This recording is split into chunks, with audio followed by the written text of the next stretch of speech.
Bonjour et bienvenue à tous dans cette nouvelle vidéo qui concerne la trigonométrie dans les triangles rectangles. Alors on va commencer par faire le point sur les triangles rectangles, puis on étudiera les rapports trigonométriques dans le triangle rectangle, et enfin on verra comment appliquer tout cela.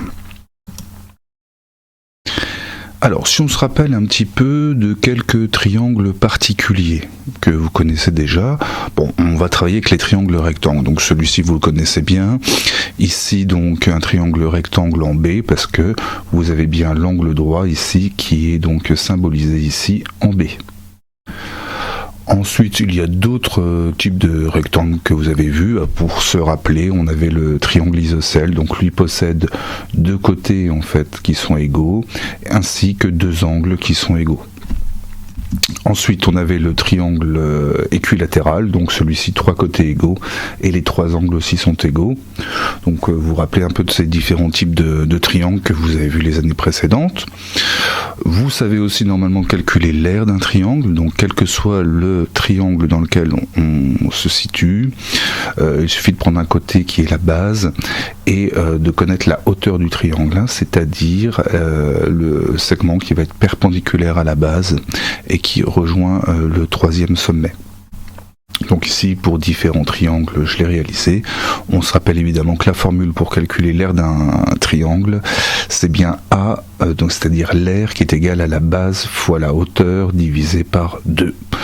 Et enfin, on se rappellera que la somme des angles d'un triangle est égale à 180 degrés. Donc il y a un cas un peu particulier, c'est le cas du triangle équilatéral, comme il a trois angles qui sont égaux. Et bien pour faire 180 degrés avec trois fois la même valeur, et bien il s'agit bien de 60 degrés, 3 fois 6, ça fait bien 18, donc 3 fois 60, 180 degrés. Voilà pour le petit rappel sur les triangles. Donc nous allons maintenant étudier le rapport trigonométrique donc qu'il existe dans les triangles rectangles. Donc ici, je vous ai mis donc ce qu'il y a à savoir par cœur. Dans un triangle ABC qui est rectangle en A, eh bien je vous donne la formule du cosinus de l'angle B. Alors c'est plus facile lorsqu'on a un petit schéma. Donc voici mon triangle rectangle, ici l'angle B, vous voyez je l'ai un petit peu surligné. Eh bien qu'est-ce qu'il y a à noter dans ce triangle rectangle? Eh bien évidemment vous connaissez tous l'hypoténuse qui est la longueur la plus grande du triangle rectangle, donc le côté le plus grand du triangle rectangle et qui se situe toujours en face de l'angle droit. Ensuite, par rapport à l'angle B, eh bien j'ai un côté qui vient juste à côté de lui, c'est d'ailleurs la signification du mot adjacent. Et donc le côté adjacent ici, c'est donc BA. Nous avons l'hypoténuse BC et le côté adjacent BA. Donc dans la formule du cosinus de l'angle B, le cosinus de l'angle B est égal à la mesure du côté adjacent sur la mesure de l'hypoténuse. Donc ici, on fera la mesure de BA ou de AB divisé par BC. Ça sera égal au cosinus de l'angle B. Alors il y a encore deux autres formules à savoir. On a donc pour le sinus. Alors pour le sinus, je vous fais aussi un petit schéma. Donc là on parle pour le sinus de B de la mesure du côté opposé sur la mesure de l'hypoténuse. Alors l'hypoténuse il ne change pas hein, évidemment. Le côté opposé à B par contre, vous voyez c'est le côté qui est en face de B, donc c'est bien le côté qui lui est opposé.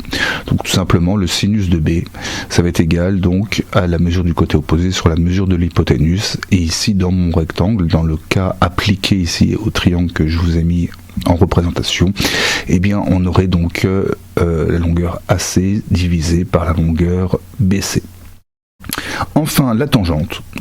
Donc la tangente ici donc on nous parle d'un côté opposé divisé par un côté adjacent. Donc ça reste les mêmes côtés hein, dans l'exemple parce que ça reste le même triangle que je vous présente. Donc le côté opposé on a vu que c'était bien, on vient de voir que c'était AC. Le côté adjacent on se rappelle tout à l'heure que c'était bien AB ou BA. Hein. Et donc la tangente c'est égal à AC, donc le côté opposé divisé par AB, le côté adjacent. Voilà pour les formules de trigonométrie qui seront à connaître par cœur. Hein. Donc maintenant on va voir ensemble peut-être comment les utiliser. Donc quand on prend un cas dans un exercice, par exemple, eh bien ici je vous ai mis un triangle RST qui est rectangle en S, donc vous voyez bien ici l'angle droit. Et on va écrire les rapports trigonométriques donc pour l'angle SRT, donc c'est bien l'angle R. Alors, qu'est-ce qu'on pourrait écrire? Bien, que l'hypoténuse, c'est bien le côté RT, celui qui est en face de l'angle droit. Le côté adjacent à R, le côté adjacent à R, c'est le côté qui lui est juste à côté d'ailleurs, mais qui n'est pas donc l'hypoténuse évidemment, puisque l'hypoténuse on l'a déjà repéré, c'est ce côté-là. Donc ici le côté adjacent sera bien RS, pas de souci, le côté opposé sera bien ST ou TS. Donc ce que je vous ai écrit ici. Alors ça c'est ce qu'on vient de, je vous résume ce qu'on vient de dire, et donc on se rappellera comment écrire la formule du cosinus, du sinus et de la tangente. Donc ici le cosinus, je vous rappelle, côté adjacent, donc RS, divisé par l'hypoténuse RT ou TR, d'accord. Le sinus qui est le côté opposé, divisé par l'hypoténuse. Et enfin la tangente qui est donc bien le côté opposé divisé par le côté adjacent. Alors si on remplace par les lettres qui représentent les côtés, donc cosinus de R, ça sera donc RS sur RT, donc RS sur RT. On parle toujours bien sûr des longueurs. Donc voilà comment on va appliquer dans chaque triangle nos formules, puisque le nom des points va changer, les triangles vont changer dans les exemples qu'on va aborder, et donc c'est à vous de réécrire à chaque fois les formules de cosinus et sinus et tangente appliquées au triangle qui vous est demandé. Alors on peut utiliser le théorème, on peut utiliser donc cette trigonométrie, ces formules de cosinus, sinus et tangente pour calculer un angle. Alors c'est ce qu'on va faire tout de suite. Ici, si on veut calculer la valeur arrondie au dixième de l'angle KIG, donc on parle bien de l'angle I, KIG, donc on parle bien de l'angle I ici, eh bien on connaît les longueurs de deux côtés de ce triangle. Donc si on réécrit nos formules de cosinus, sinus et tangente appliquées ici pour l'angle I dans mon triangle, donc j'ai bien le cosinus qui est le côté adjacent, c'est-à-dire IJ divisé par l'hypoténuse IK, j'ai bien le sinus de I qui est le côté opposé, donc JK divisé par l'hypoténuse IK, pas de souci, et j'ai la tangente qui est bien le côté donc opposé JK divisé par le côté adjacent JI. Ou IJ, comme je vous ai écrit ici. Donc on va pouvoir calculer l'angle I avec une seule de ces formules. Alors est-ce que vous avez repéré laquelle? Bien, il n'y a qu'une formule dans laquelle on connaît les deux longueurs, c'est-à-dire celle où on a GI et JK. Donc ici c'est bien tangente, j'ai JK et j'ai IJ. Donc on va devoir utiliser évidemment la formule de la tangente. Alors, on va tout de suite l'appliquer, c'est-à-dire qu'on va remplacer JK et IJ par leur valeur. Ça me donne 3,4 divisé par 2,2. Alors là, on peut sortir sa calculatrice pour obtenir le résultat. Donc, si je fais 3,4 divisé par 2,2, j'obtiens ici un nombre donc qui est la tangente de I. Alors la tangente de I, c'est un nombre qui ne me sert pas à grand chose. Moi ce que je voulais c'était connaître l'angle I. Alors quand on connaît la tangente d'un nombre, bien pour connaître la valeur quand on connaît la tangente d'un angle, pour connaître la valeur de cet angle, on va faire une fonction arc tangente ou l'inverse de la tangente, on appelle ça aussi. Donc ici pour l'obtenir sur la calculatrice, on va utiliser la touche ici tangente, mais en précédent de la touche seconde. Donc on va faire seconde tangente pour avoir arc tangente. Avant de ça, j'ai oublié de vous préciser que j'avais vérifié moi avec ma calculatrice, mais vous devez être évidemment en degrés. Il y a différentes façons de calculer les angles. Des fois on est en degrés ou dans d'autres modes. Donc ici vous allez dans mode et vous vérifiez bien que vous êtes bien en degrés. Hein. D'accord? Autrement la calculatrice donnera un mauvais résultat. Donc ici il suffit maintenant que je fasse arc tangente, parce que c'était bien une tangente. Hein. Si c'était un cosinus, j'aurais fait arc cosinus. Donc ici arc tangente de mon résultat précédent. Donc ici normalement sur la calculatrice on peut faire rappeler le résultat précédent. Bon, où est cette touche? Je la vois pas. C'est pas grave, je vais retaper la valeur. Donc 1, bon bah on a beaucoup de précision. Voilà, je mets pas mal de chiffres et j'obtiens un angle de 57 degrés. Alors on oubliera ce qu'il y a derrière la virgule, ou ça nous servira à arrondir, mais ici j'ai un 0 derrière, hein, donc ici on a bien un angle de 57 degrés. Pas de souci.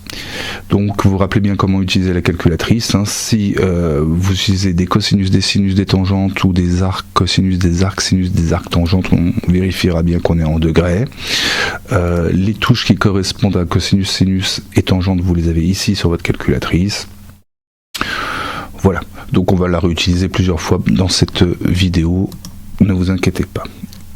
Donc on a bien réussi à mesurer notre angle, et ici bien comme il fallait l'arrondir au dixième en fait, alors c'est pas 57 degrés bien qu'il y ait un 0 derrière, mais comme on est au dixième et que derrière il y a un 9, et bien arrondi au dixième correctement, ça me donne 57,1 degrés arrondi au dixième parce qu'on a un 9 au centième. Donc voilà une première application qui consiste à calculer un angle. Une deuxième application pourrait être de calculer une longueur. Alors voici mon exemple. Dans le triangle ABC, rectangle en A, l'angle ABC, eh bien on sait qu'il fait 35 degrés, donc on parle bien de l'angle B. Hein. Et la longueur BC, donc ici je crois que c'est l'hypoténuse, fait 32 mm. On va calculer la longueur AC arrondie aussi au dixième. Alors, ici j'ai repéré tout de suite l'hypoténuse, mais je pense que vous l'avez fait aussi. Hein. L'hypoténuse est bien en face de l'angle droit, donc c'est bien la longueur BC. Donc on va écrire nos rapports de trigonométrie. Donc ici cosinus de l'angle B, côté adjacent, donc BA ou AB sur hypoténuse BC. C'est ce que je vous ai écrit ici. Le sinus côté opposé, donc ici AC, il est bien opposé à B, hein, AC, sur hypoténuse, et tangente, donc le côté opposé sur le côté adjacent. Dans notre triangle ici, on veut calculer donc la longueur AC. On connaît l'angle B qui fait 35 degrés et on connaît la valeur donc de l'hypoténuse BC qui fait 32. Donc BC, et ici on veut connaître l'angle qui lui est opposé. Donc opposé, hypoténuse et angle, vous savez que ça résonne avec sinus. Hein. Donc du coup on va utiliser la formule du sinus ici. Donc sinus B qui est égal à AC sur BC, et comme ça on va pouvoir trouver AC. Allons-y, sinus de 35 degrés, donc c'est égal à AC sur BC, donc sur 32. Ce qui veut dire que si on multiplie sinus 35 degrés par 32, je fais passer 32 de l'autre côté, devient multiplié, eh bien on va trouver la longueur de AC. Alors ici je vais faire 32 fois le sinus de 35 degrés, et donc on lit directement le résultat sur la calculatrice, donc 18,354. Alors pour l'utilisation de la calculatrice ici, on va tout simplement donc taper les calculs. Donc on avait 32 fois sinus de 35 degrés, donc on a bien vérifié tout à l'heure qu'on était en degrés, c'est pour avoir le bon résultat, et on obtient bien donc 18,354, etc. Donc nous on voulait tout simplement l'arrondir au dixième. Donc au dixième, ici j'ai un 3 mais derrière j'ai un 5, donc, et puis d'autres chiffres, donc du coup on va arrondir au dessus, et donc on mettra que la longueur AC est égale donc à 18,4 mm arrondi donc au dixième. Voilà comment on calcule une longueur, donc grâce à ces rapports de trigonométrie. Alors, si on fait une petite synthèse de ce qu'on a vu, eh bien, vous savez repérer donc les côtés par rapport à l'angle de référence, hein. Donc, c'est-à-dire, vous savez repérer l'hypoténuse, vous savez repérer le côté adjacent et le côté opposé. Donc ça, c'est la première étape, évidemment, et donc l'appliquer à notre triangle pour pouvoir, en deuxième étape, écrire les rapports des longueurs qui concernent les cosinus, les sinus et les tangentes. Et enfin, en troisième étape, appliquez vos formules avec les données qui vous sont données évidemment dans les énoncés pour pouvoir calculer soit un angle, soit une longueur. Voilà, c'est terminé pour cette vidéo. Alors je vous dis à très bientôt dans une prochaine vidéo. Et bon courage, bon travail pour les exercices qui suivent.